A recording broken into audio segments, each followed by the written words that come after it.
All right. Thank you.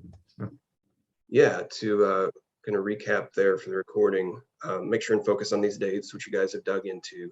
I just wanted to make sure and point out this February 18th deadline. Arkansas State may make an error and have a different date. They say your papers are due. You have to stick with February 18th. That's what the judges will look at. So make sure you note that and hit that date. Other thing here, so this is on page 27 of the rules. These are your points. So you want to develop a strategy as a team on how to maximize the points you earn and minimize the points that are deducted through penalties. That's what's going to help you place the best. And at the end of this, that's the reward, right? You've worked hard, and getting into the top 5 in one of these regional competitions is a big deal, especially for a first-year team, which is kind of where you guys are at. So the proposal, what used to be called the design paper, proposal is 25%, as you can tell there. It's a big chunk of the competition. The EFA, or enhanced focus area, some schools dive into that and really spend a lot of time on it. It's only worth 5%. So what I would recommend for you all as a young team is pick a good EFA that you feel confident in developing and presenting on, and put a good effort into it, but don't spend a ton of time on that. There's not a lot of bang for the buck, right? Your technical presentation, so actually you're in person, standing in front of the judges and presenting, that's worth 20%. That's a big part. Final product, prototype, 25%, and that's judging the boat itself, how smooth the finish is, how consistent the finish is.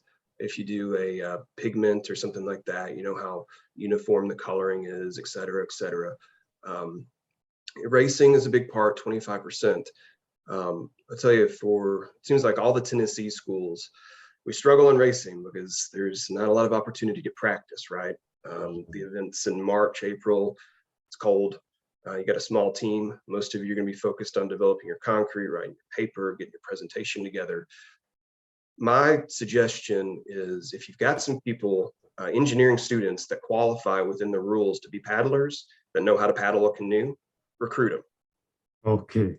It doesn't necessarily have to be a civil or architectural engineering student that's been developing the mixed design or something of that nature.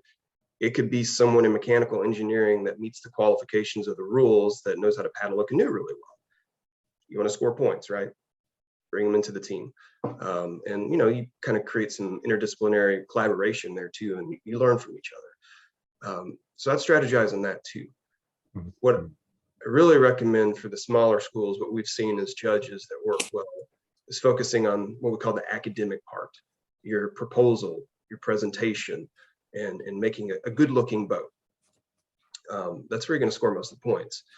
One thing to also remember too, and I got a little paragraph here, the weather, especially in Arkansas too, around the time of your competition, may not be conducive to racing. There's spring storms, heavy rains, heavy winds on the water. You may not be able to do all of the races. Frequently the races get canceled.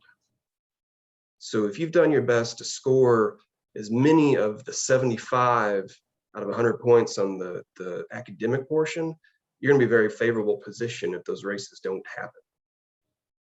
So kind of keep that in the back of your mind too. Any questions on that? No, I think it was very clear. So yeah, I really kind of wanted to start with the big picture with you all and kind of go through some of the things I've seen some of the smaller teams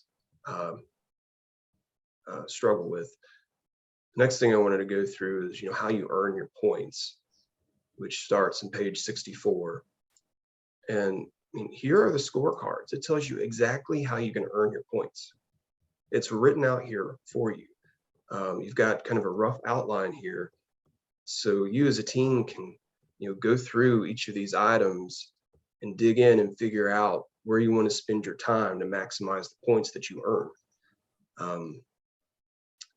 There's 10 points here for just your cover letter, table of contents, executive summary, etc. And this is all subjective. So a judge like me, will go through and they'll read this section of your proposal paper and make a determination of how well I feel it's complete. And there's sections in the rules that outline what you're required to have in there, like the weight of your concrete, the dimensions of your boat, the color of your boat, the name of your boat, simple things. Create a checklist. Make sure you hit those things. Because if you forget that, as a judge, you're gonna be like, well, that's a point lost. That's another point lost. And kind of focusing on some of that area. Technical approach, obviously a big part, 60 out of the 200 points here. And in the proposal, it tells you what to discuss in regards to your whole design, what to discuss in regards to structural analysis, et cetera, and so on. There is an outline provided in these rules for you to kind of check off as you pull your paper together. So spend the time kind of strategizing on that. I've seen a lot of schools create like an Excel document that says, hey, let's make sure in this section of the paper we mention this, we talk about that, and it's going to create a checklist. So as they're pulling that paper together, they're hitting on all that. It's going to maximize the points you earn.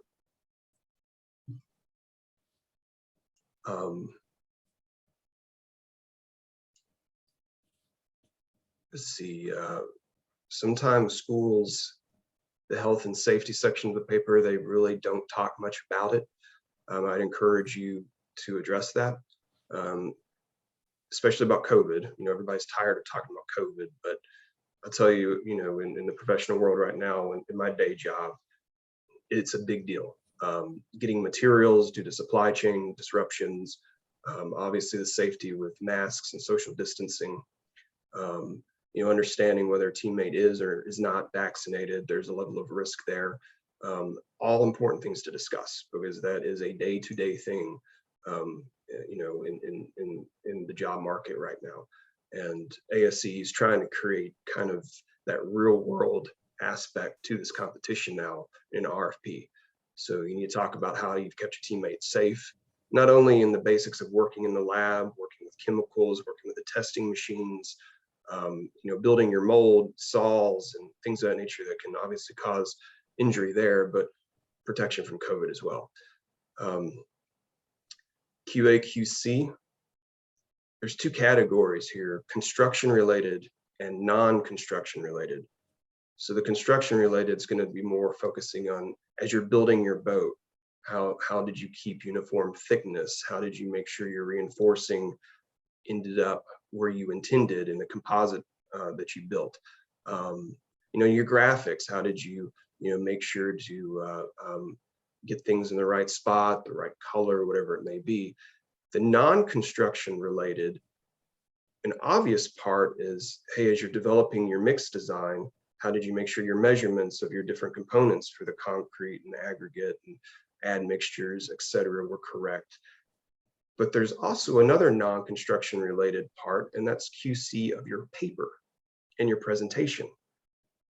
How did you make sure in your paper that you addressed all the points that required? How did you make sure in your presentation that not only did you practice well, but that again, you kind of hit on all the things you needed to do? So anything that's outside of building the boat needs to be in there. That's only 5 points, but that can really differentiate you from other teams. And frequently it does. Making sure you follow the rules, basically in your construction drawings and specifications. The rules are pretty clear on what needs to be on that drawing. So encourage you, again, kind of create a checklist. So whoever's doing that drawing for you, make sure they get all of that stuff on there. It's easy 10 points. It's also an easy 10 points to lose. So making sure you understand what's there, making sure you do it on an 11 by 17. Some schools mess up and do that on an 8.5 by 11. That impacts your score. Project schedule. So what I do as a profession, I run our planning and scheduling department for our Nashville office. So all I do all day long is work in Primavera P6, creating schedules and monitoring how well we're doing in the field and getting jobs built on time. So very happy to help you there. Sounds like you guys have dug into that. So very happy to help you there. Concrete mixture, materials and proposals.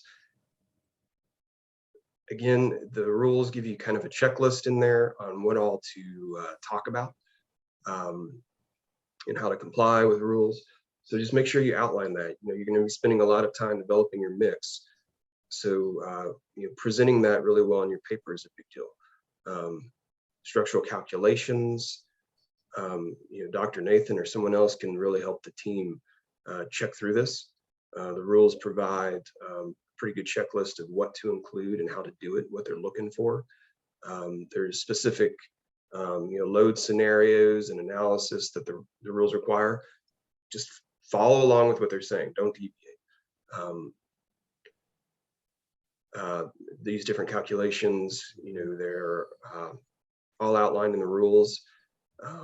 Pretty simple, but making sure you get it in there. Some schools just forget to do it. So you know, this tells you where you earn the maximum amount of points. So focus on this. Use this as an outline, as a guideline. It's a good one-page document there telling you how you can get as close to 200 points as you can. And you know, this is worth 25% of your overall score. It's a big deal. Any questions on that? I have a quick question. Yeah. As far as, so as long as we get everything on here, are we penalized for adding additional things, or okay, so we don't have to be strictly by this checklist. We can. No, you don't. And remember, kind of the spirit of this competition now they've gone to the RFP format is you're trying to sell your product. Mm-hmm. Hey, we are the most creative, innovative team that has come up with the best concrete canoe. If this competition, you're going to want to buy this boat from us. You're going to want to buy our design. You're going to want to build this boat. It's the best. So kind of hyping that up in that proposal is a big deal. But these are the things you want to make sure you get in there. Now, to add to that, and we'll go through the deduction sheet here in a minute. But if you go over page limits or don't conform to a few formatting things, you'll lose points. So if you get too long-winded on something you want to elaborate on, it could hurt you if you kind of violate some of the formatting stuff. So again, kind of create a checklist there to make sure you don't, you know, do one of those. Okay, sounds good. So yeah, definitely. Sometimes some of these proposals get really dry. You know, we're engineers. We're, you know, our written word tends to be very technical and a bit nerdy. You're selling stuff here, okay? Put yourself kind of in the business world of, we're trying to win a project. We want to make money here. We're running a business. So kind of add some color to your writing, some creativity, you know, some things of that nature. It definitely goes a long way. You know, I know ASC is kind of split up some of the regional competitions now. The Southeast is what I've been judging for years. You know, we'd have upwards of 20 plus boats. Reading 20 proposals that all sound the same gets really tiresome. So you get one in there and they found a way to be a bit creative and kind of colorful. It helps. You're gonna score more points because you're gonna connect better with that judge. And that's the real world, you know. After a while, a concrete canoe is a concrete canoe. But if you can kind of get in there your own color to it on, hey, this is why ours is special. This is what we did different. This is what we're excited about. This is why we feel like we're the one for you to choose. That helps.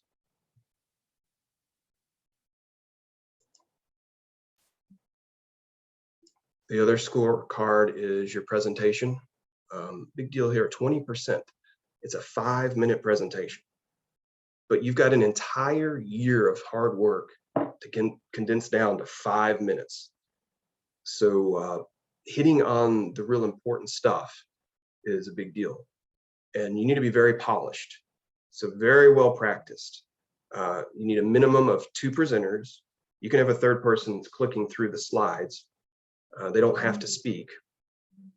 Minimum of 2 presenters, but it needs to be a well-oiled presentation. flows really well. They're comfortable and confident up there. You know, public speaking isn't for everybody. You know, again, we're engineers. It's not always in our natural skill set. A lot of us spend our entire career trying to develop that skill.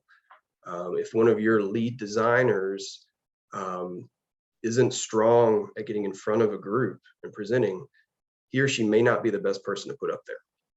But he or she can inform the presenter that is very good at public speaking, teach them all the technical things. Now read the rules as well. I forget exactly what it says this year. You have to have a minimum of 2 speakers. I think there's a maximum of 5 people for the presentation, meaning when you get to the question and answer period from the judges at the end, so you got 5 minutes to present, and there's a 7-minute period where the judges quiz you. And they're random rapid fire questions. It can be anything from why'd you choose this in your mix design, or why'd you choose to build your form that way, or tell me more about your safety stuff related to COVID, whatever it may be.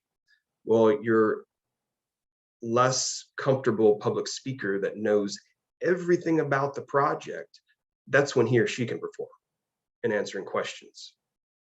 So the people you want up there presenting need to be very natural at this, very rehearsed at it, so they can be taught what to say in the presentation, technically.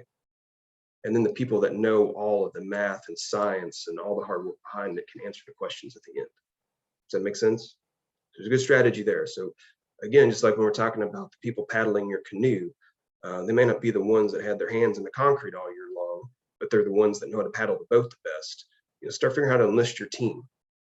It's a big part of the strategy. But again, you know, the way to score points here is outlined for you. It's pretty self-explanatory.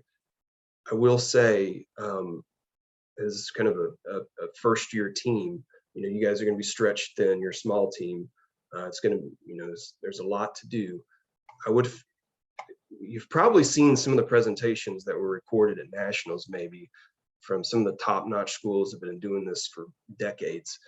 And, you know, their audio and visuals, they've got recordings playing in the background as they're presenting, et cetera, et cetera. You know, that can sometimes add value to the presentation, but what I would really focus on is not going overboard and stretching yourself too thin. Stick with what you know. And that may be just a very good quality PowerPoint presentation that looks good, it's formatted well, is consistent through the whole presentation, has some good pictures of you all in action in the lab, or you know, preparing for the competition, whatever it may be, and really focus on, you know, the content, making sure you've got all the highlights of your project. Again, trying to, meeting has unlimited minutes. Okay, great. You know, really focusing on the content of, you know, what you did, how you got to where you're at. And again, this is an opportunity to sell your product. So it needs to be a bit of your presentation of, hey, we have developed what we feel like is the best concrete canoe for ASCE to select. This is why you feel like, this is why we feel like you should select us in our design. So that needs to kind of be the overarching theme to it, is like, you know, we built the best boat and here's why. So again, you're selling. So you want to pick the right people to do the sales pitch, if you will. So kind of a good way to imagine it, it's a sales pitch with a lot of technical stuff in there. One thing I've seen some teams do is they dwell way too much on every single component of their mix design.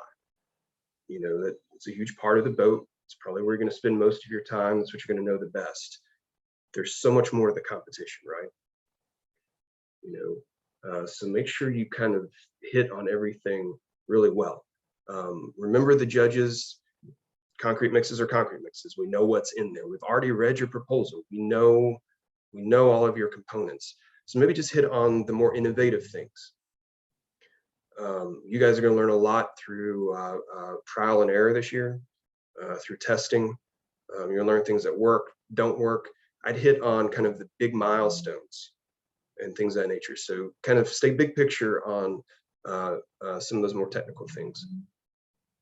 And you know, the rest is pretty self-explanatory for a good presentation. You guys have any questions there? At the bottom, it talks about the deductions for the presentation. You have a 5-second grace period where you lose 15 points. That's 15% of your score gone. So talking about being very well rehearsed, you want to maybe target 4 minutes and 50 seconds because sometimes people get up there and they stumble a bit, take a few more seconds, whatever it may be, but give yourself a grace period. But it needs to be well practiced. You want to cram as much information in that 5 minutes as you can without going over, and without talking a million miles a minute as well. So something that's got to be very rehearsed. One thing to make sure not to, I'm sure you're going to enlist some good sponsorship this year, things of that nature. Not allowed to talk about that. You can say, we worked with a company that helped us, test our materials or things of that nature. It's fine to say that, just don't mention their name. All right.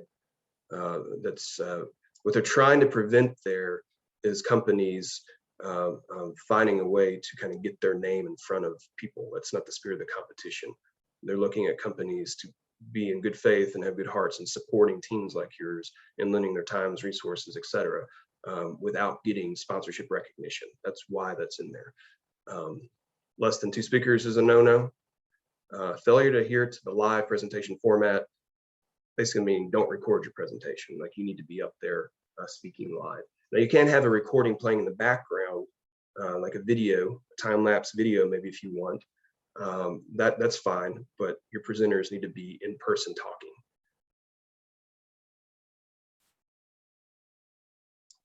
Any questions there? No, you had answered my question about the recording and whatnot. So okay, yeah. Yeah. Yeah, video is good. What you really don't need is like to have a recording where someone is recorded explaining something about the boat, like presenting an aspect about it. That's the no-no. Your EFA, again, remember, this is only 5% of your score, so it's worth something. But maybe you don't spend as much time on this one as you do your paper. Again, you've got an outline here on how to get your points. So I would stick with this. I'd pick, if you look, you've got access through ASC's website to the national papers from last year.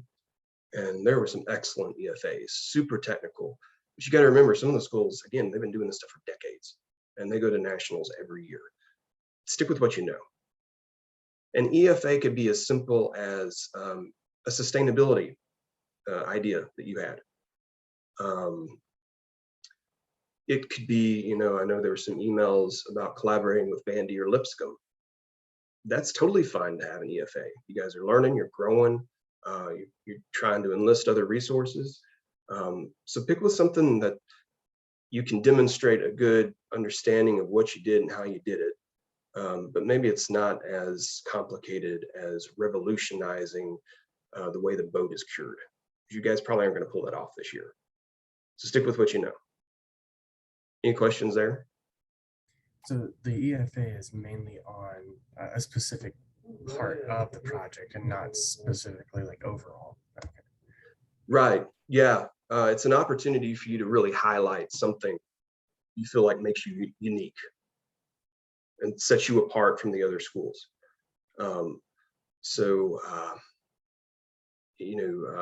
Trying to think of some other ideas for first year school. It could be, gaining funding. Your process, kind of, how did you come up with a business plan to get the dollars you needed to buy what you needed to get your boat to competition, etc. So that could be something that could work. And I'm happy for you guys to bounce ideas off of me as you kind of think through that stuff too. But again, 5% of your overall score. Keep it kind of simple. Focus on that paper for sure. Final product prototype score. This is where the judges go through, and it's usually at lunch when all the boats are on display, and the judges will walk through and look at your display. And it's obviously very subjective. I mean, 0 to 30 points on workmanship, up to 25 points on finish. Cross section is a big deal. If you're not familiar with the cross section is, it's detailed pretty well in the rules. So read up on that.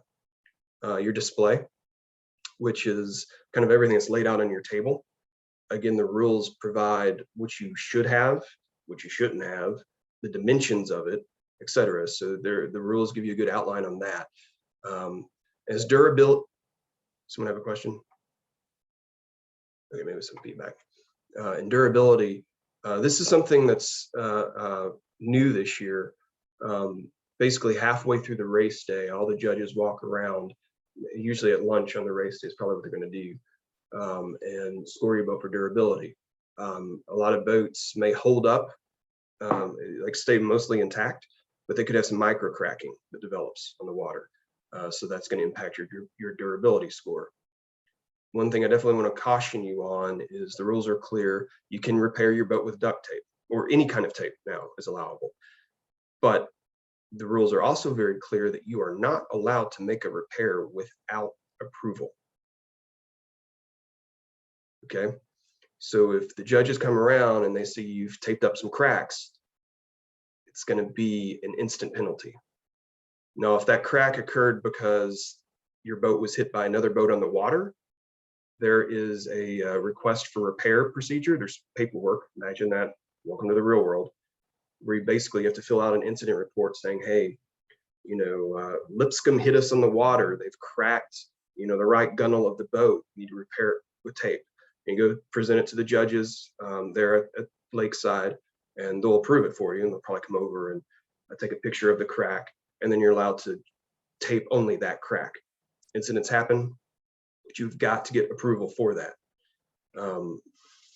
Unfortunately, one year, Vanderbilt's boat, I forget what school they were at, but on the lake, there was a rocky area, and everyone left for lunch, and they forgot to pull their boat up out of the water or secure it, and got a little windy, and the boat kind of got loose and went down and crashed against the rocks, poked a hole in the bottom.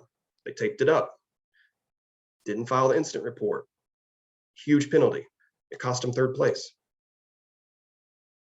So make sure you read the rules on that, because concrete's brittle, things happen. You know, boats bump into each other, people trip and fall when they're carrying the boat.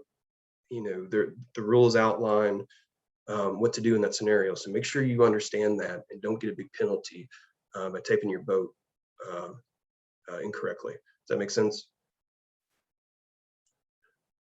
So Yes. here it provides some kind of guidelines for the judges on the definition of workmanship, finish, etc. Again, gives you guys an outline on what to focus on.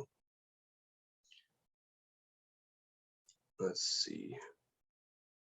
So into the deduction scorecard. These used to be incredibly complex. I'm glad they've made them a lot simpler. You know, use of plagiarized material, obviously no. You're basically your proposal, your paper is disqualified. So the important part to remember there is if you're referencing any work that's not yours, make sure you cite it and provide a reference. That's certainly something Dr. Nathan or anybody in the faculty can help you with. ASC also has a reference guideline on their website of what they prefer, how they prefer you to cite and provide your references in technical papers for ASCE.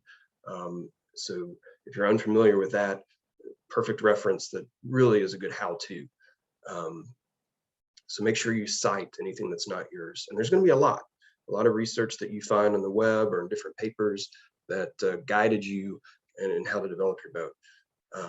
There's proposals if you go over the specified number of pages. So again, in your question before, John, on elaborating on something, totally fine, great. Just make sure you don't go over on your page limit. Anything after the deadline. So I harped on that. I'll say it again. Stick with the dates that are in these rules, because that's a big deal. Lots of schools, you know, they miss those dates. There's miscommunications and misunderstand. It's big penalties.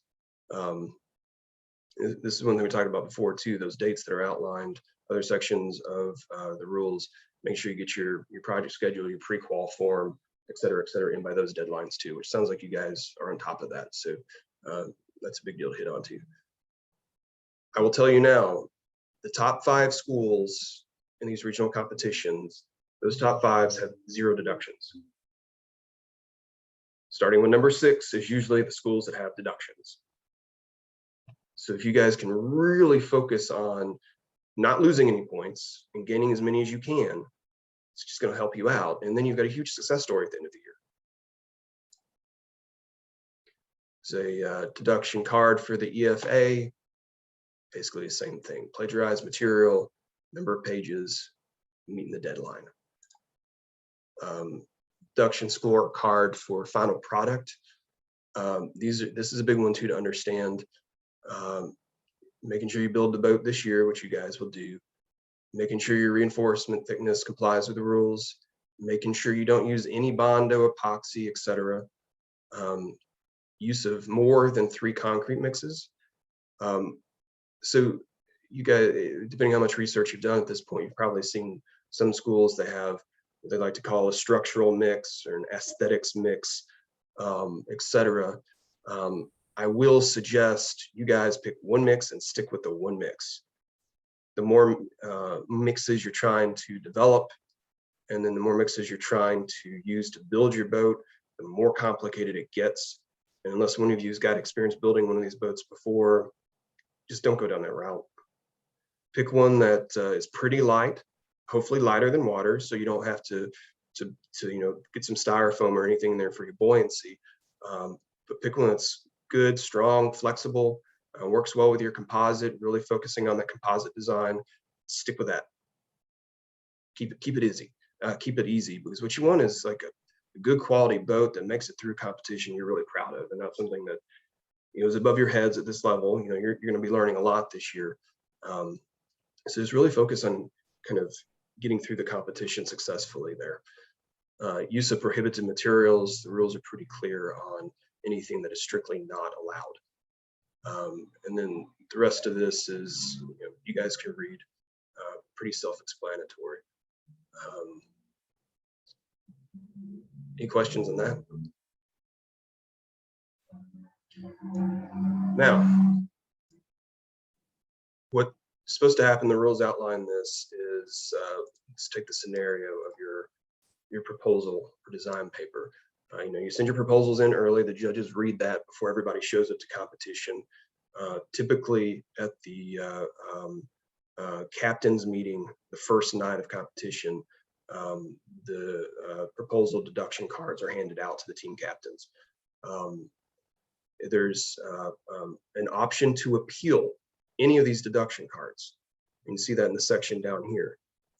If you feel like the judges are in error, you need to challenge them. Okay, you got to remember the judges are volunteers as well. Some of them have never done this before. Some of them barely had enough time to read all the rules. You guys have hopefully been living and breathing by the rules all year long. You know them better. So if you feel like they're in error, challenge them. So understand that appeal process as well. Okay, the team of judges we've had with the Southeast Conference, there's been 4 of us that have been core judges for the better part of 10 years now. And they changed the rules up about 4 years ago. And we handed out deductions to 5 schools on their paper for the same infraction. 4 of the schools just agreed to it, said, yep, we're in error. One of them challenged us and presented their case and really pointed out the fact that we hadn't read the rules the way we were supposed to. Again, volunteers rushed for time. So we reversed the deduction for all 5 schools. But just keep that in the back of your mind too. Any questions with that stuff? I'm guessing we'll have a contact for sending appeals to if we want to. Okay. Yeah, there'll be a head judge that presents themselves at the captain's meeting. That'll be the person that hands you the deduction card, and that'll be the person where you provide the appeal. Now they are supposed to give you a deadline, which usually, if you've on the paper deduction, you get it at the captain's meeting, the first night of competition, and by lunch the next day, you're required to have an appeal turned in. So if you don't turn in the paperwork saying you do or don't agree, if you just don't turn the paperwork back in, it's an automatic assumption that you agree and you accept the penalty. So read the rules again on that. It's outlined there. and yeah. Any other questions with that stuff? That was a big picture stuff I wanted to make sure and go over with you. Again, you need a strategy on how to get as many points as you can and how not to lose any. And that's just gonna make your whole experience that much better. Making sure whoever paddles your boat, if you do go outside, you know, your core team of engineers, if you will, that's designing and building the boat, if you find someone that's athletic in a different department or whatever that maybe isn't that familiar, make sure they read the rules. There's rules on how to perform on the water, which buoys to go around which way, how to call interference if another school that maybe doesn't have good control of their boat crosses into your lane and blocks you. There's a specific way to call interference. If you don't call interference in the water, you don't get a rerun. So there's rules there too. So make sure your paddlers are in tune with that stuff, and they do you right on the water as well.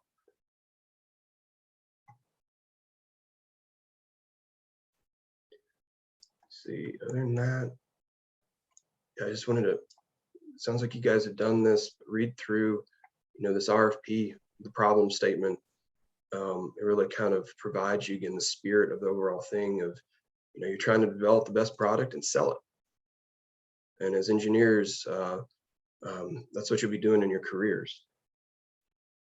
The webinars, I was looking on their website, looks like their kickoff webinars next Friday. So I'd make sure one of you guys are on that for sure. They talk about the mixed design calcs. They have a recording of last year's webinar. I haven't poured through all of the rules in regards to actual mix this year, but it sounds like here that the rules for the mixed design this year are super similar to last year. So basically saying, hey, go look at this recording. Tells you how to do the calculations in the spreadsheet, et cetera, et cetera. Getting those calcs right, that's a big deal, especially if you're not real familiar with how to do those calculations. It's a science, it really is. So again, kind of focusing on keeping that mix you all do this year, maybe more on the simple end, with the goal of just having a good quality mix that's gonna, you know, do its job. May not be the most high performing mix that other schools develop. So what? Your goal for this year needs to be a boat that lasts through the competition, you're super proud of, and at the end of this, you know, you can say, look, we still have an intact boat. We had a great experience. We, you know, earned all these points. And, you know, you just build on that. Sometimes schools try to overdo it on something, kind of set themselves up for failure due to inexperience or lack of resources, and they have a miserable experience and they don't want to do it next year. So you don't want to put yourself in that situation. There was, I just wanted to mention, this time they are allowing manufactured microspheres. So in the last year, I think there was a rule that they are not allowed. They relaxed it this time. Yeah, I noticed that when I was quickly going through, they're allowing what it basically said, any manufactured aggregate, which is great. Microspheres help you in getting the mixed design really light and hopefully inherently buoyant. I tell you, if you can do that, if you can design a concrete that floats on its own and you don't have to do any flotation built into your boat, it makes it a lot easier to build. Everything's just easier. It's a little tricky. So if you're struggling with it, maybe abandon the inherently buoyant mixed design. Go with the light, but strong and does the job. But yeah, the microspheres help you get there. And microspheres used to be super easy to have donated and get them for free. So hopefully that goes in your favor. And I know you guys have talked some about, you know, working with Vandy and Lipscomb. Maybe if the three schools agree on using the same microspheres, you can get one big donation and you all kind of split it up. You know, Vandy and Lipscomb have been at this for a minute. Vandy kind of well, they rebooted their program 2 or 3 years ago, so they're still on a learning curve again. But Lipscomb's been running pretty strong for a while. But they're small schools. Their team's probably not going to be any bigger than yours. So they're going to have a lot of the resource struggles you all have. I think it's real smart to pool together. I know Dr. Troxel at Vanderbilt is always open to that. And in the collaboration too. She really encourages her students to do that. And I forget the fellow's name at Lipscomb, the professor there. I think he's still there working with the students, but he used to have the same mindset as well. Because there was one year that Lipscomb and Vandy kind of co-developed some mixed designs and then used their 2 labs to test them and pooled their data. And they chose different mixed designs based on what they wanted for their overall boat, but they collaborated. So I would see if those doors are open for you all this year.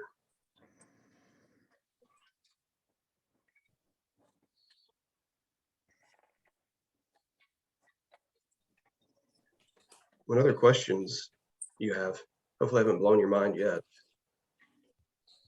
No, we did have several questions.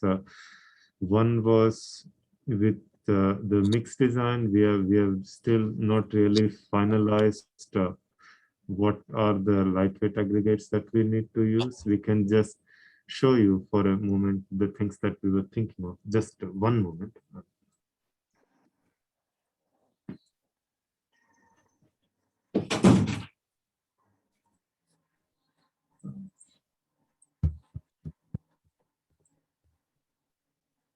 So much.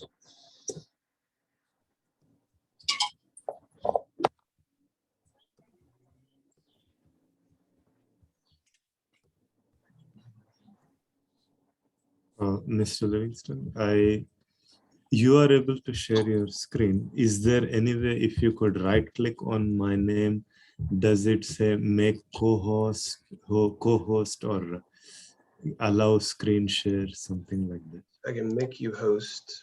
Oh, Sure. okay. There you go. Okay.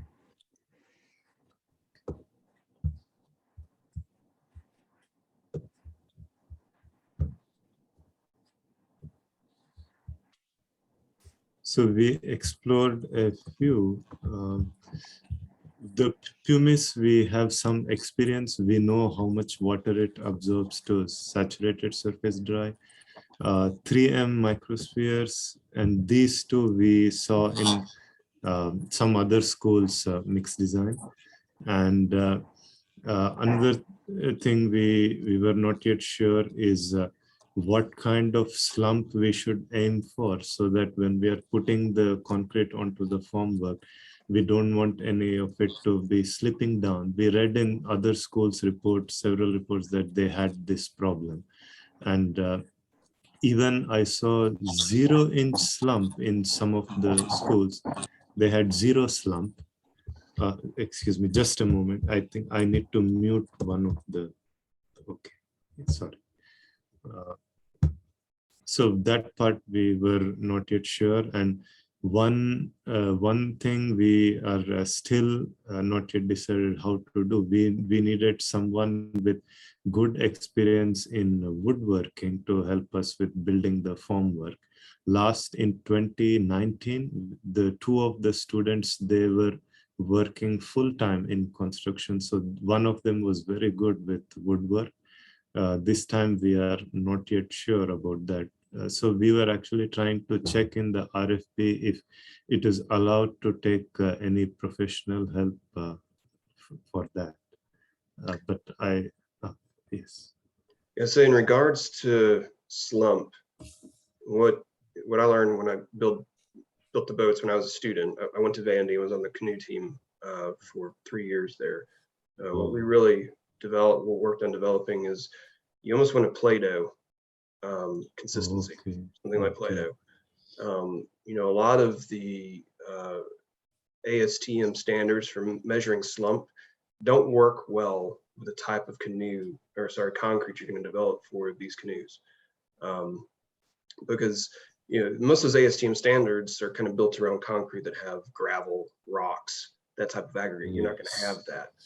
right? You have very, in regards to your components, you have a very dense matrix in your mix. So a lot of it comes through trial and error as you're developing your different mix designs and trying to figure out your water to cementitious ratio, playing with it and making notes about that. So what you really want is something that feels like a kind of a light, fluffy Play-Doh. It's not very sticky either. So if you've got latex gloves on, which you definitely need to wear to handle this stuff. Apologize, I have a big truck driving by the window. If when you're making your mix designs and you're playing with the concrete mix in your gloves, if it's sticking to your gloves, it's a no-go. You'll never get it on the boat because you'll never get it off your gloves. So you want something that kind of has that consistency of a Play-Doh, a modeling clay, something like that. Will, as you're coming up the side of your form, whether you're doing a male or female mold, it's not trying to slump off, run off, stay put, but it'll come off your gloves really nice. You're also going to want to tool the concrete. A lot of times, like a plastic squeegee that you use, for maybe cleaning your car windows or applying stickers and graphics to smooth the concrete. You don't want it sticking to that either. So that's the consistency you want. So if you can visualize that as you're developing your mix, make sure you play with it because it's hands-on. It's very hands-on when you're building that boat. So that's about the best way to measure your slump. Yeah. In the regular class, usually I make them follow the ACI 211 in their structural testing lab. So like from what you have, all the descriptions you gave right now, it's quite different from that. Yes. It's a different type of concrete. It really is. Yes. Yes. Most of the concretes we develop for our buildings, they're heavy, they're strong, they're designed to hold up multiple stories.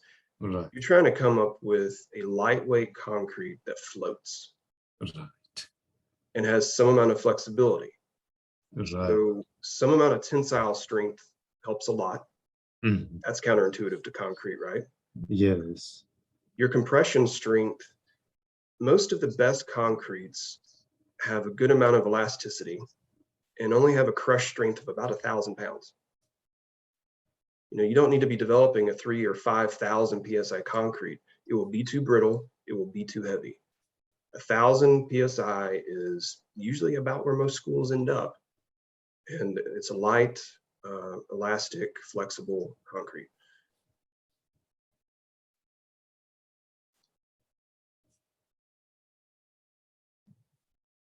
Oh, thank you. That helps so much.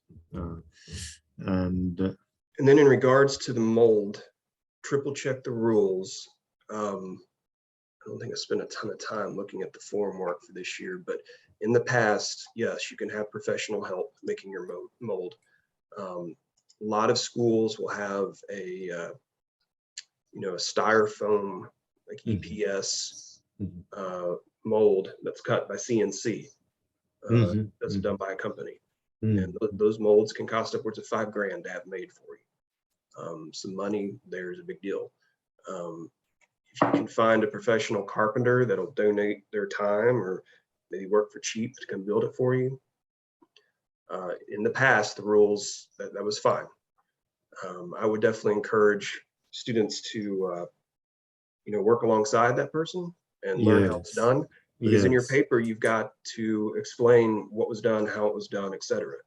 So the students need to be very familiar with that.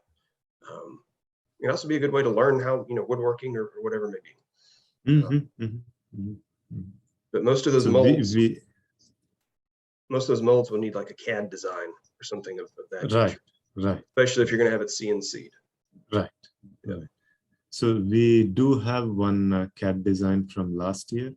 Like you mentioned, last year's competition was virtual, and we did focus too much on the enhanced focus area. We tried to make a finite element model, and within that, we were focusing on the material model for concrete with the damage plasticity. And like you said, we went too much into something and actually never, the only thing that we did manage to implement it was a simple reinforced concrete beam, and to get it into the geometry of the canoe, we didn't even finish.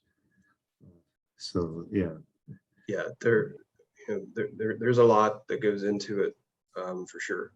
And kind of staying focused on getting a boat built. That's a huge milestone. Getting it out of the mold too, without it cracking and falling apart on you. That's another big deal. So in regards to getting out of the mold, do you know yet if you want to do a male or a female mold? We were almost sure that we want to go for male.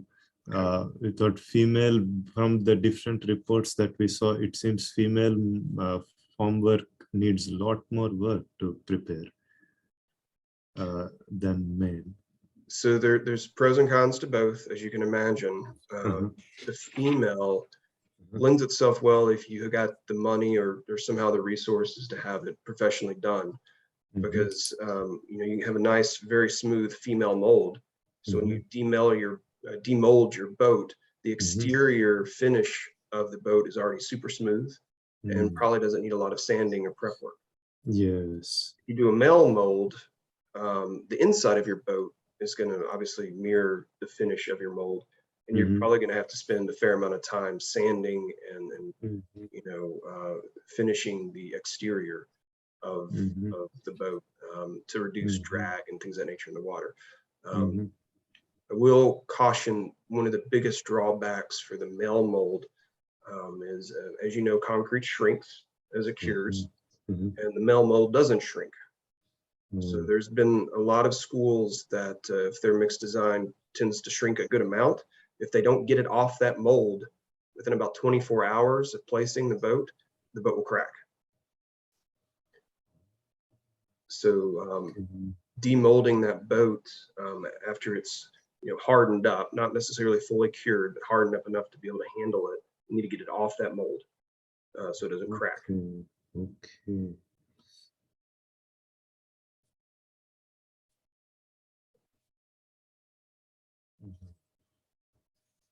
Okay, so we need to rethink that one little bit, I think.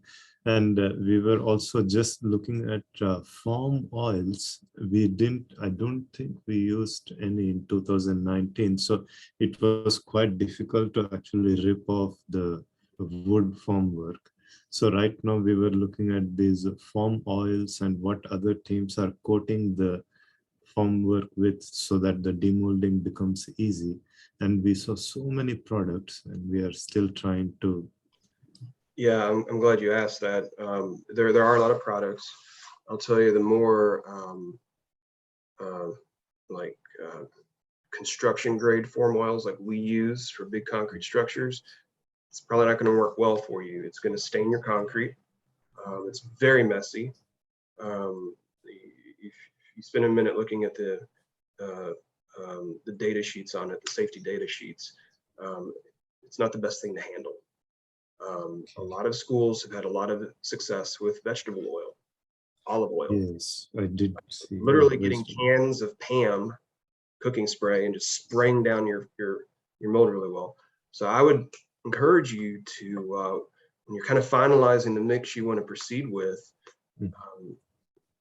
mocking it up, creating a mock composite, getting some experience in placing your reinforcing, and then demolding it as well.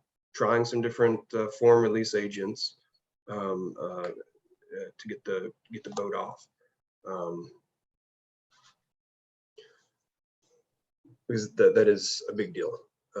It is harder to demold a boat from a metal form. It's easier to build the metal form, which has its pros for you, but getting it off is a tricky day. So you want it to pop off. One thing you got to remember too is, the concrete's still going to be inherently kind of a bit green, so it's going to have some moisture in there. So the suction forces trying to get it off. Some schools, depending on how you design your mold, they've been able to basically have some holes that go through the metal mold all the way through, and they pump air in there. to help break the surface Oh, tension uh-huh, and release the boat. You got to remember too, your boat can weigh upwards of 300 pounds, so having enough muscle there to really support it evenly and to lift it, it's a bit of a process. yes, yes. Yeah, in this aspect, like I was telling them, our 2019 boat was 1,300 pounds. So we lifted it out of the lab and into the U-Haul truck. But then I think it was a very big error in estimating the weight based on the cross-sectional dimensions. And somehow and also the thickness was much more than what we planned out. So that was another thing we were talking about at this time for the depth gauges.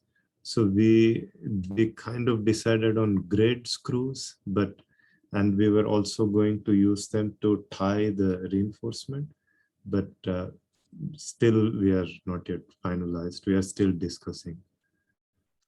For do you know what reinforcing you're going to try to use this year? Have you gotten that far? Yes, we were exploring this ST2 hardwire, and on top of that, a wire mesh, like a chicken wire mesh. I will say the better material to try to get, and money is always a bit of an issue here, but more of a mesh fabric, like a fiberglass.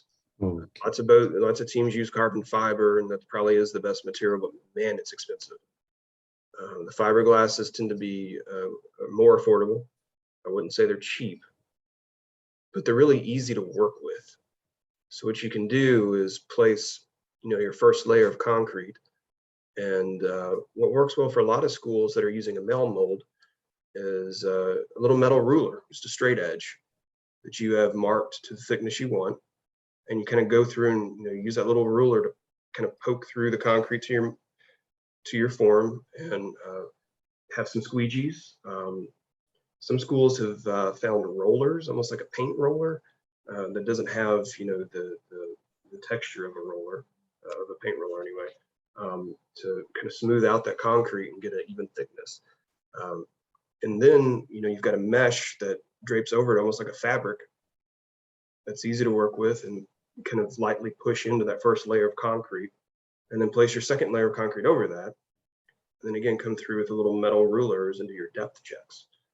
So say if you want to go for, 5/8 inch thick canoe, which is very achievable, if you target 2 1/4 inch layers of concrete, usually by the time you get your 2 1/4 inch layers of concrete with a little bit of, human error and variances there, as well as the thickness of your reinforcing, you end up with a 5/8 inch boat, which is usually a very sturdy boat without being super heavy, and a thickness that's pretty easy to manage. It does take some practice, but it works well.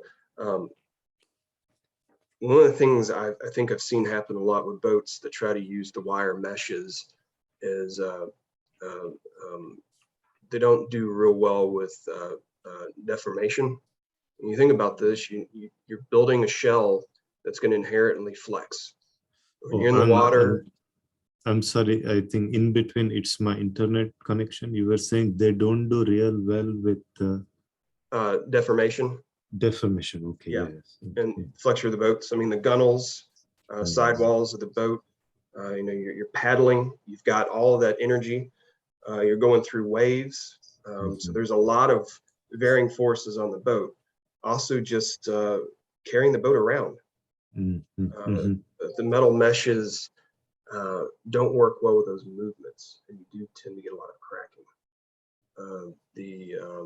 The fabric meshes provide more of that flexible nature and kind of a more resilient structure. So I would try to get some fiberglass if you can. Okay. Would you also recommend any fibers in the mix itself, or that we need to try? I wouldn't, for Or two reasons. They're hard to deal with.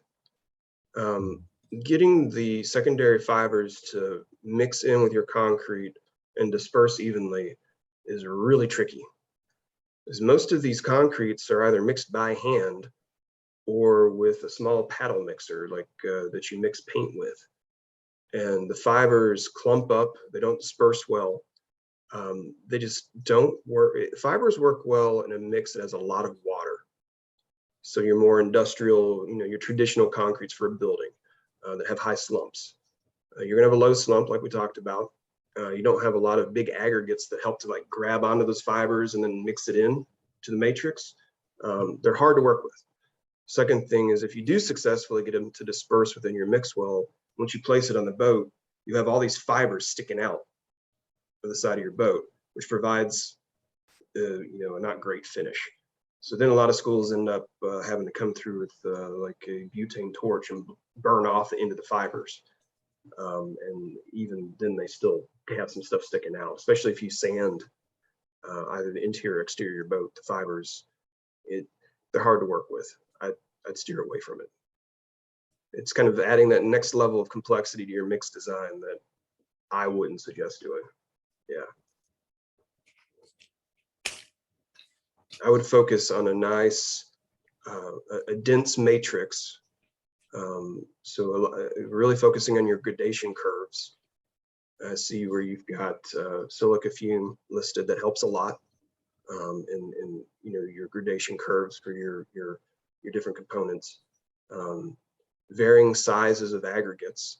So there are different size glass spheres you can get, bigger, smaller, and tiny. And really focusing on that so that you don't have a lot of air pockets in that mix. So it's pretty densely compacted, but lightweight, because the materials you've used and the amounts you've used get you to the overall density. Where that helps is it really produces a really good bond with your primary reinforcing, and you don't need that secondary reinforcing. So if you've got the time to really research and focus on gradation and whatnot, and getting a really nice dense matrix, that'd be a huge target for you in your first year. And that's where I'd almost suggest, you're going to have several different mix designs you want to try. But I think your target needs to be finding the one that's going to work pretty darn good for the overall structure of the boat.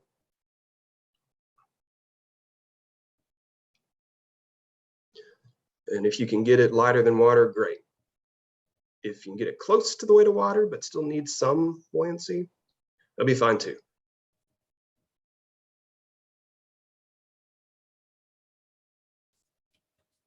I think this part, the 2019 team, they managed to achieve. I think they got about 70 PCF.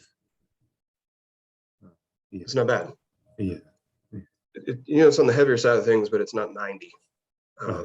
Yeah. And one thing that helps a lot, just kind of looking at your list here you have in the screen, you want to minimize the amount of water you have in this mix.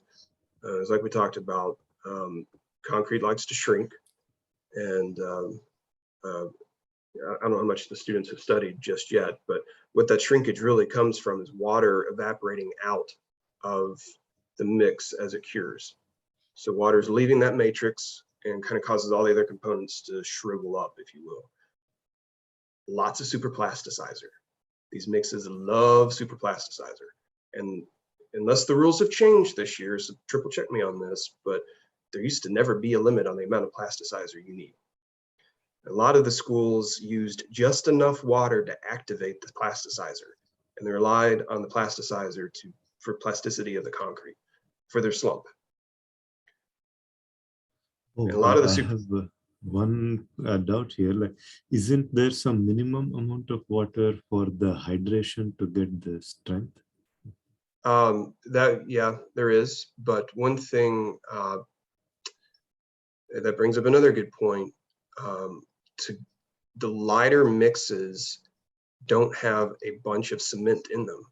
They have a lot of pozzolans and, you know, cementitious materials. So a lot of fly ash. You know, you think of the more industrial concretes like we use for buildings, we'll have some amount of fly ash replacement, really to kind of get the cost down. But what you guys can do is do a ton of fly ash replacement to get the weight down. You only need enough cement to hold the thing together. So the more you can rely on other cementitious properties of other components, the better. The more cement, the more brittle. The more cement, the more water, and therefore the more shrinkage, which you don't want on this at all. Fly ash is a great replacement for that. Blast furnace slag, granulated blast furnace slag is another big one if you get your hands on. All of those are lighter than cement. They have cementitious properties. They don't need as much water. Get your weight down, get your shrinkage down.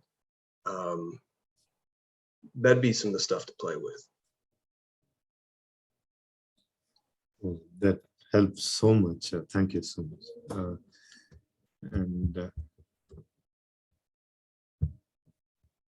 Yeah, maybe this part Eob can show better. Eob, are you there? Yes, sir, I'm here. Okay, here I will open your chart and maybe you can explain to Mr. Livingston. Yeah, so this is the CPM method we created to try and keep up with what we should do and when we should complete these projects. So I don't know if you can see pretty clearly we're gonna follow this method as from the AutoCAD to the structural design and the enhanced calculation to the design form and the trial mixes, and this is as far as we got.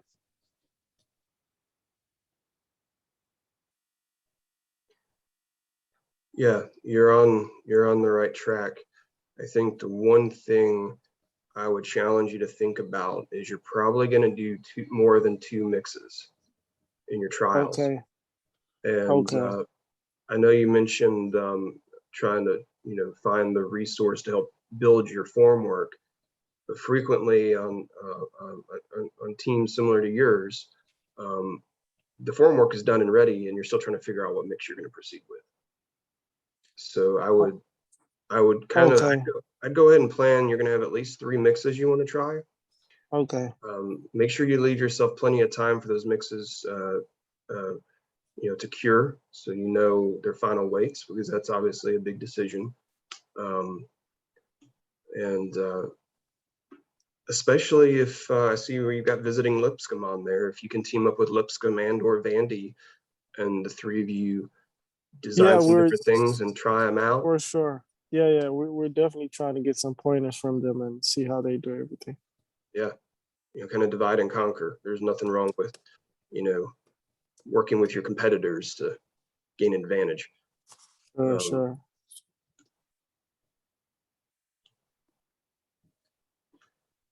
So the draft copy for evaluation, is that your paper, your proposal? Yeah, yes. You go ahead, Dr. Nathan. No, you go. Yeah, I believe that's that should be the last proposal. So one thing I would suggest to you all, you're probably going to have 1 or 2 people that are super interested in the concrete design, the mixed design, the composite design. One thing I would also put on your schedule here is finalizing your composite. You're making sure you've got your reinforcing there. You've done some mock, you know, construction trials with the composite to make sure the workability is good. So you trust being able to build the boat out of all of it. You're gonna have, so that's kind of one path of activities that leads to getting the boat built. You have the obvious path of activities for getting your formwork done. I think you also need a path of activities focusing on the more academic parts, your proposal and your presentation. You're probably gonna have a person or 2 that's maybe more interested in the technical writing aspect. He or she needs to be working alongside everyone working on the mix design and the formwork, et cetera, collecting information, taking notes as things go along, so that when you come to actually type up that paper, like that person's got tons of notes to just start pulling from and getting into the paper. If you wait to the last minute, say even a month before your paper's due, to try to go back and think through, gosh, we did this, and then we did that, and that didn't work, and your paper's going to be rushed. So if you can anoint someone as your paper captain, if you will, that's going to help you out. Remember, your paper is 25% of the competition. Right. Yeah, big points. Your form work is obviously an integral part to getting the boat built, which is 25% for your finished product, and another 25% to race it. But if you don't focus on that paper early on, and the boat doesn't come out the way you want, then you've kind of sunk that. Yeah, that, right.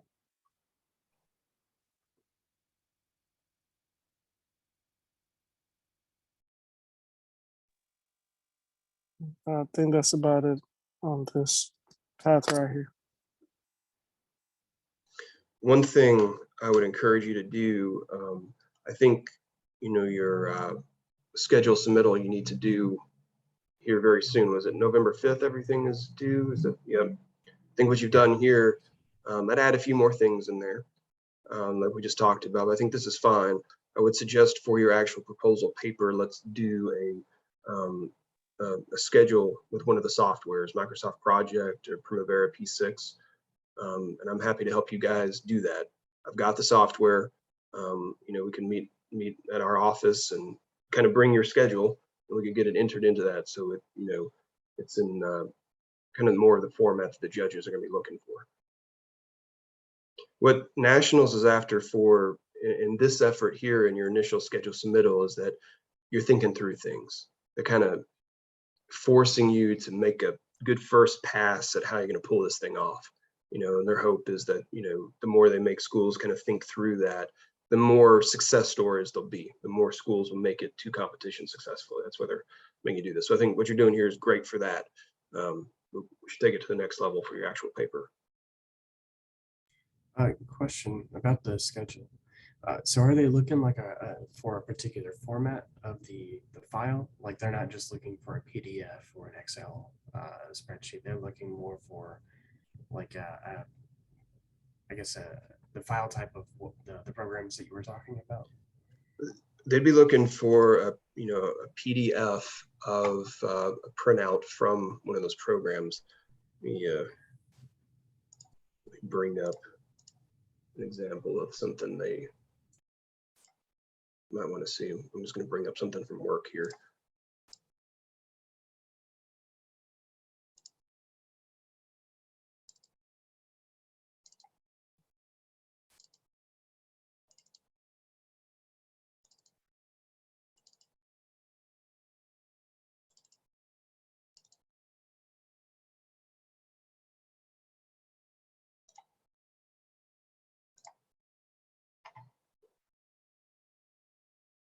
You guys see this now? Yes, sir. Yeah. Now this is going to be more complicated than what yours needs to be. I'm just trying to give you an example of the format. They're going to want is something maybe with your logo down here, which we could do, and titling, saying TSU Concrete Canoe and the name of your boat. These colorful bands here are called your WBS, which stands for Work Breakdown Structure. So you'll have a section here for your concrete design effort and testing, your formwork design and building, paper production, demolding the boat and finishing it, loading it up and heading to competition. They'll want to see things of that nature. And I think the rules required to be on one page. So obviously simpler than what I've got on the screen here. But it's something easily we can recreate in the software I've got. What software is this called, if you don't mind? Yeah, this is from Primavera P6. It's a software we use as a company. Yeah, I did see this in many of the reports from other universities. Yeah. And you'll want to be able to show your critical path here too. You can see this one activity that's red, meaning it's critical. You can see over here these other paths of activities that are also critical. So they want to see that. And if you read the rules too, it also says they want to see planned as well as actual dates. No construction project goes perfectly according to plan, 0. So any school that submits, a schedule saying they met every single planned date, BS. No, don't believe it. You're going to run into hiccups. Things don't get there on time to, do your trial design. There was an error made. You realized, shoot, instead of 3 mixed designs, we had to try 4 because our first 3 attempts didn't do what we wanted. But that's what they're looking for is, okay, your plan was this, but this is what actually happened and how we got ourselves to competition. So as you're going along, making some good notes of, actual dates and being able to analyze, how things varied from your original plan, that'll be important to do as well.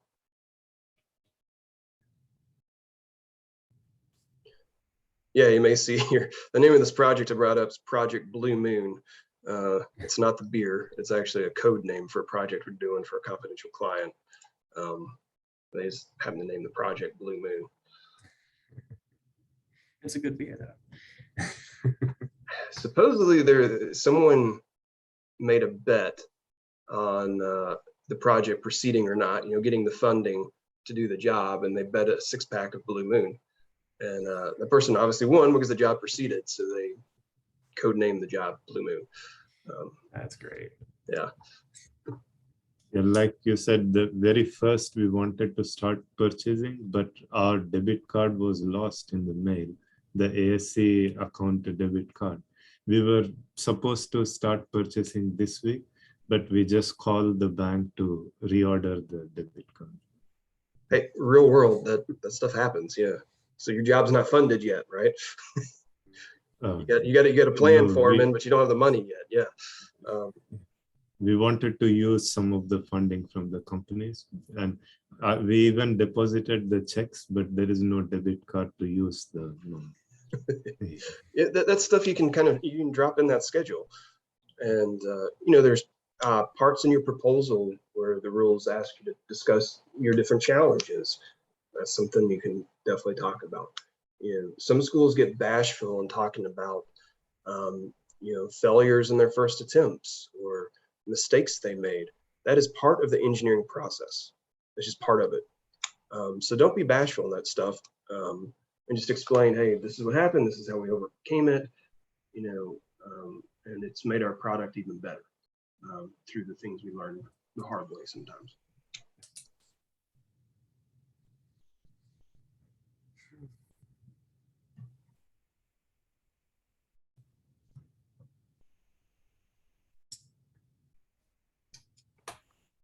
You have any other questions? I know Zilan might have some other. Zilan, do you have other questions? I don't have any other questions, but I'm not sure if you guys went over that before. So you mentioned that you will have some fundings for the students who are working on the concrete canoe. So is there a due date or deadline for the proposal? For us to sponsor, no, sooner the better, because it does, I gotta get that to the right people, and for them to make the decision, and then for them to, cut checks. So I'd encourage over the next month or so. And the proposal doesn't need to be anything extremely fancy. It could be, a page or 2 Word document, just explaining. Our company is very familiar with Concrete Canoe. We sponsor several schools, but in there, kind of just outlining your goals, what you're trying to achieve, requesting. I'll tell you right now, $500 is what we typically give. So you may just some schools, Vanderbilt, if you've seen some of their proposals, they have different sponsorship levels. saying for, $500, you'll get a free t-shirt with your name on it, something of that nature. We don't care about kickbacks. We really don't. But if you're exploring, maybe trying to propose different sponsorship levels, outline that in your proposal. Really, it's more some paperwork saying you guys approached us with, a bit of a business plan, if you will. We definitely want either Dr. Nathan or Dr. Lee to sign it with the captain of the team. And then, I'll push that through, get it approved, and then we'll actually ask for an invoice, Dr. Nathan, which for a lot of schools, it's sometimes a letter with a simple invoice number is fine. We just, for tax and all that fun stuff, we have to have some sort of official request, a formal request from the university asking for the money. That's just us doing our paperwork. So it doesn't have to be anything super flashy or, spending a ton of time, just a well thought proposal. Does that make sense? Yes. Yep.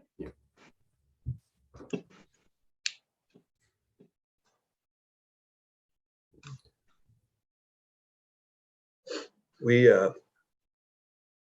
possible too, we may have some carpenters that'd be interested in working with you all. Let me ask around about that on who might be able to build a boat form. I know we got people that can build, forms for footings and, big structural things, but a boat form is a little bit different. So we got somebody that would volunteer some time. Definitely need, a good design from you all lined out. And then, making sure all the material is procured. What would be a good date to try and have a design ready for a carpenter, if you were going to be recommending one for us? So what I would suggest, kind of big picture wise, is that before you leave for Christmas break, you've got your mixed design selected. All of your materials either there, in your lab or on the way to build the boat. So you will need it to kind of, what I suggest is have practiced with your composite. So whatever reinforcing you're doing, make sure you've got that selected, you've got that material. And I'd also suggest that your mold be mostly complete by Christmas break. You really need to go ahead and pour that concrete, pour that boat,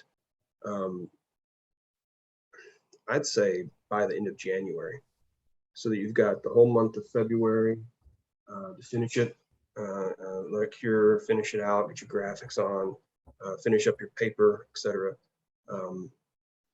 Because actually pouring the boat is going to be a huge amount of time consumption for you all, being a small team.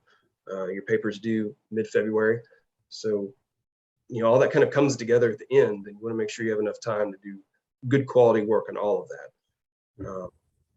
So I would say to have that mold design complete, I would think by Thanksgiving. So then you've got time to get all your materials in hand, and get someone lined up to help you build it, and having time to do that.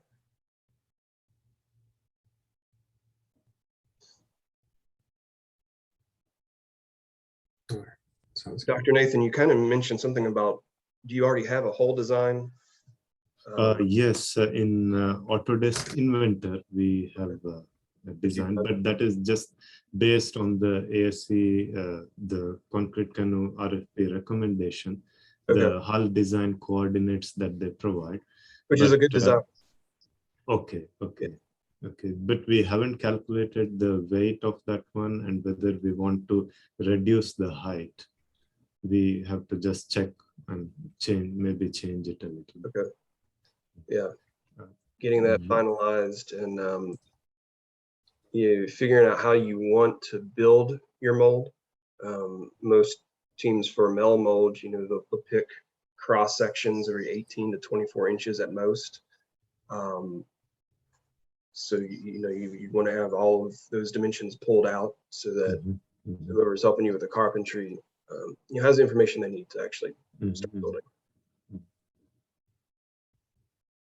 But I'll ask around, see if we got someone that would have that skill set and see if they'd be interested, and let you know pretty soon. Oh, thank you very much. Yeah, that'd be great. One point I forgot to ask was while pouring and while pouring the concrete over the mold, when we if we take too long to put in the reinforcing mesh and the first layer has already started hardening, is it possible that we will have a poor bond with the next layer? Yeah, it is. So you should definitely practice building. And one thing that works well for a lot of schools is, you have to have a cross section for your display anyway. So you could practice building a couple of cross sections.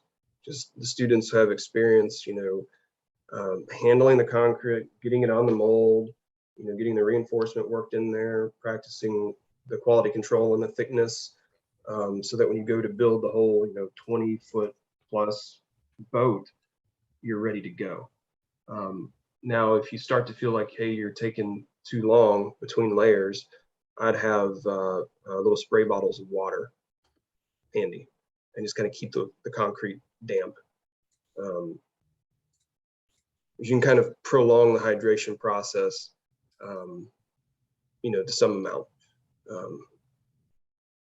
One thing that also works, and triple check the rules on this too, but you used to be able to have a latex, like an admixture latex you could use in the mix design.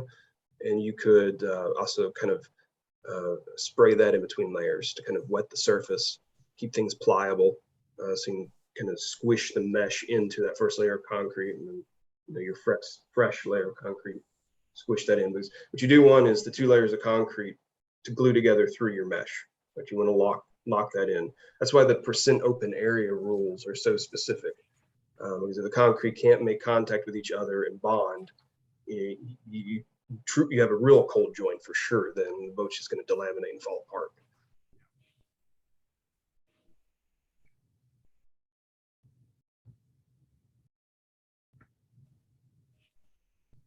Yes, in some other school reports, I did see one of those admixtures, they delay the they slow down the hydration process.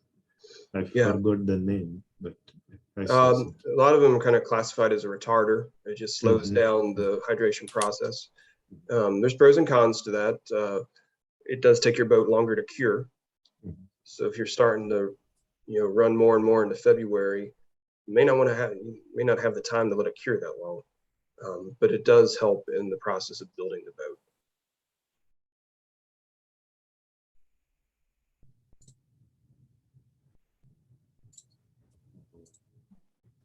Thank you so much, Mr. Livingston. I don't know if there is also Dominique. Actually, she has some experience in construction. Oh, she already left. We had 1 or 2 members who had been working in construction for some time, but I think they did not come. So it's okay. I don't know if the others, John, Zilan, and Eob, did you want to ask further questions to Mr. Livingston? He really spent a lot of time to explain everything almost to us. I think I've asked all the questions that I have for the moment. Obviously, when we meet again, I might come up with a few more for you. But for right now, I think I'm just developing some ideas and then just kind of looking at examples of CAD drawings to try and get that put together. So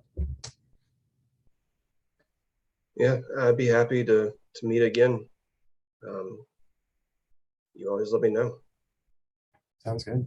Seen a lot of successes and a lot of failures in these projects.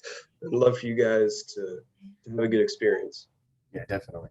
Yeah, and, a big part of that is getting a boat there, but sometimes it doesn't happen. but if you can still go to competition with a really good proposal paper and a really good presentation, you know, it's half the experience, but it's a big part of it. It's something to be proud of. And, you know, as engineers in your careers, there's going to be times where projects fail, and it's part of the learning process. But in the end, you still want to take pride in, like, well, we gave it a good try. These are lessons we learned. So when we try it again, we're going to know what to do better next time. So like we've been talking about, keep the design of your composite, your mixed design, and your reinforcing, keep it, you know, simple but effective. So your odds of it demolding and getting to competition and surviving the races are very high. So it doesn't have to be the lightest, it doesn't have to be the thinnest. It just needs to be something that's going to do a good job for you. So at the end of the year, you like look at what we did, and you can check all the boxes of, like, you had measurable successes in all those different areas. I definitely think it would be just to have that sense of accomplishment of being able to present something, you know, and have something that floats and is in the water. I think, yeah, for me at least, I think that would be just phenomenal. For sure.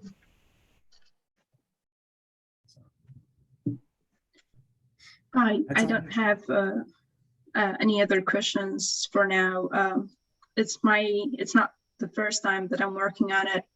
I did it last year, but as Dr. Nathan mentioned, we were not able to go that far. But yeah, as the same thing, I'm just gathering some more ideas and, you know, getting prepared to do the project. So thank you so much. I don't have any question for now, but hopefully for next time, we'll come up with more questions. For sure. Hopefully we will be much further along the process next time to show Mr. Livingston. And I think Eob wanted to say something, but. Oh, no, I was just going to say I don't have any more questions. Okay. But I appreciate the opportunity coming here and trying to help us. For sure. Well, it was really good to meet all of you. And yeah, I'm happy to meet, you know, several times. Leave it up to you all. I know Xylan's got my email, Dr. Nathan's got my email. And we can hop on here or, you know, meet in person. Just let me know. Sounds good. Yes, thank you very much, Mr. Livingston. Sure thing. Sir, thank you. All right. We'll talk to you guys soon. Have a good weekend. All right. You good. too. You too. Thank you. Thank you.